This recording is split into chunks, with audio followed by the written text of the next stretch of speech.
So you get an alert that the battery array has alerts on the battery management screen. Cell imbalance detected, high temperature on string 3, or the charge rate is limited to 80%. You think, what is the BMS actually doing? How do I use this system to keep the battery safe? And what actions are controlled automatically and which actually need me to take action?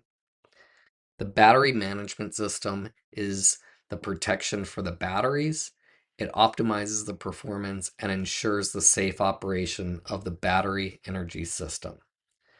What we're going to walk through is what is a BMS, how it works, why it's critical for safety and performance, and how technicians use it in the field.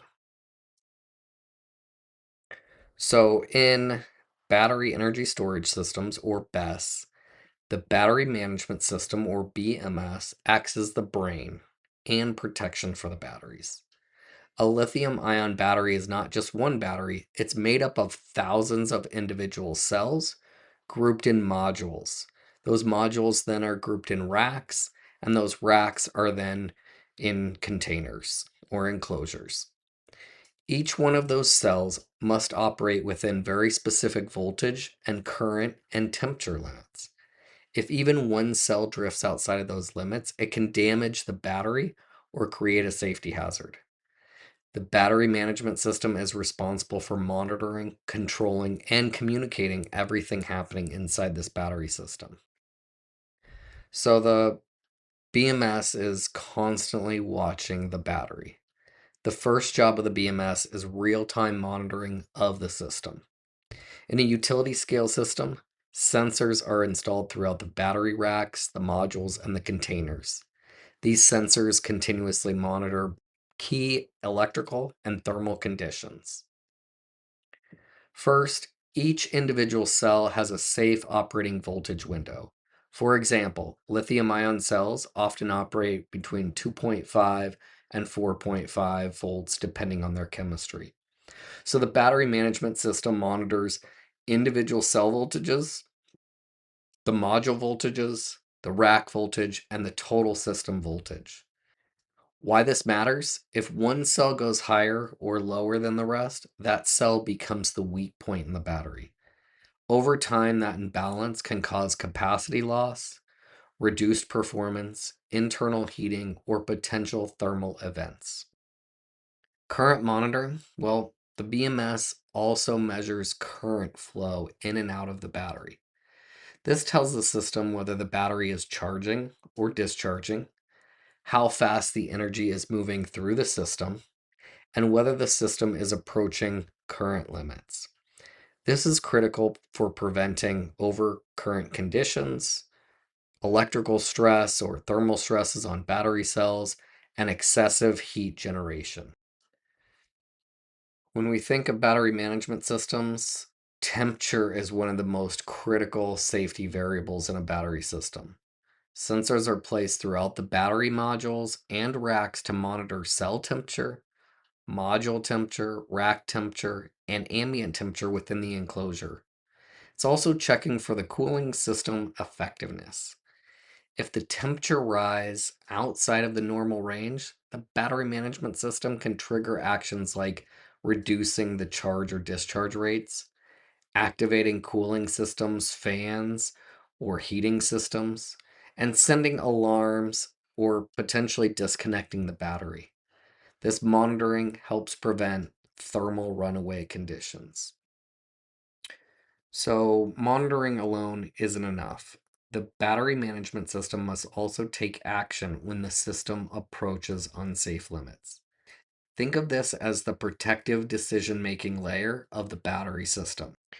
If the battery management system detects that cells are approaching unsafe voltage levels, it can limit the current flowing into or out of the battery. Some examples is if the cells are near overvoltage during charging, the BMS tells the inverter to reduce the charging power. If the cells approach under voltage during discharge, the BMS may reduce the discharge power or stop discharging completely. This prevents permanent damage to the batteries. If the BMS detects a serious condition, it can trigger protective shutdowns. These conditions may include overvoltage, undervoltage, overtemperature, overcurrent, or internal communication failures. When this happens, the BMS may open contactors inside the battery rack or send a trip signal to the inverter itself. This will isolate the affected rack or module and prevent the issue from spreading throughout the entire system. Cell balancing. Well, this is one of the most important functions of the battery management system. Even when batteries are manufactured together, cells never age exactly the same. Over time, small differences develop in their charge levels. Without balancing, some cells would reach full charge earlier than others, and some cells would reach empty earlier than others. That means that the battery could only operate safely based on the weakest cell. Cell balancing works by slightly reducing the charge on higher voltage cells, allowing the lower voltage cells to catch up. So, depending on the system, this may be done through passive balancing or resistive energy bleed, or active balancing, where energy is redistributed between the cells based on the battery management system. The goal is to keep all the cells operating within a narrow voltage range so that the battery performs efficiently and safely. So, the battery management system doesn't operate in isolation. It communicates continuously with other systems on site, including the power conversion system, PCS, or the inverter, the SCADA system, supervisory control and data acquisition systems, site controllers or power plant controllers, and operator interfaces. This communication allows technicians and operators to see exactly what is happening inside the battery. Typical data submissions are things like state of charge, state of health, cell voltage data, rack temperatures, charge and discharge rates, or fault conditions and alarms. This allows operations teams to monitor battery performance, identify early warning signs, diagnose problems, and optimize their dispatch strategies based on the data that they're seeing. Without this communication layer, operators would be blind to the internal condition of the battery system. Now, let's walk through a real world example of how the BMS operates. So, the battery system is currently operating with maybe a state of charge of 80%, and the BMS is monitoring the system and detects that one cell has reached a higher voltage than the rest of the pack.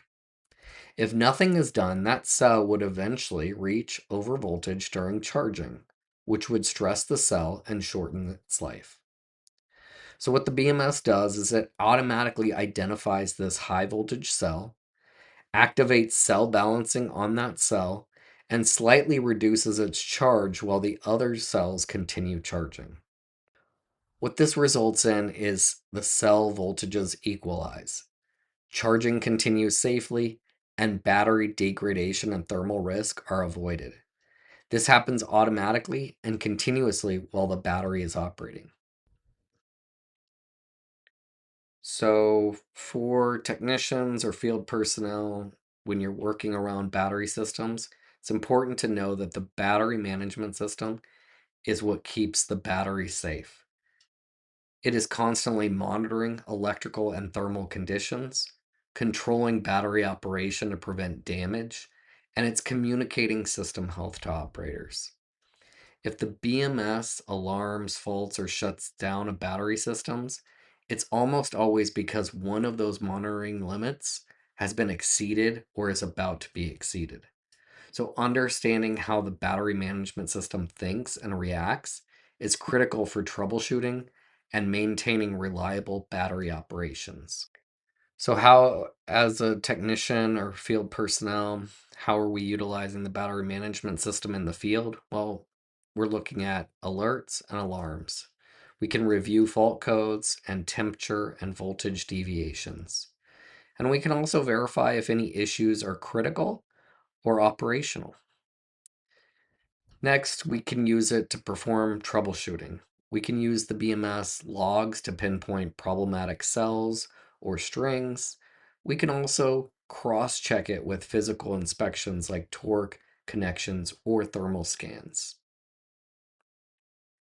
It can also assist in maintenance, guiding our charge and discharge sequences during commissioning or balancing, and it can verify cell equalization or replacement results or degradation.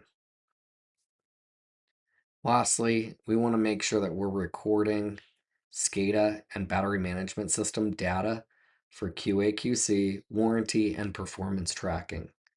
The BMS tells you what the battery is experiencing, but the technician on site actually decides how to respond safely.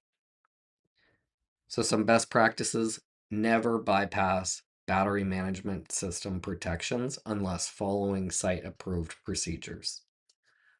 Next, always confirm system isolation before maintenance. Use the battery management system as your guide for charging, discharging, and or balancing operations. Regularly check the logs and trends in state of charge, state of health, temperature, cell balance, voltage, and other anomalies. Communicate any issues to senior management or engineering for review. A battery management system is essential for safe, efficient, long-lasting battery operation. Protects against electrical and thermal hazards, extends the battery life and optimizes performance, and it really provides the critical insights for troubleshooting and maintenance. Technicians who understand the BMS can work safely, prevent damage, and maximize system reliability.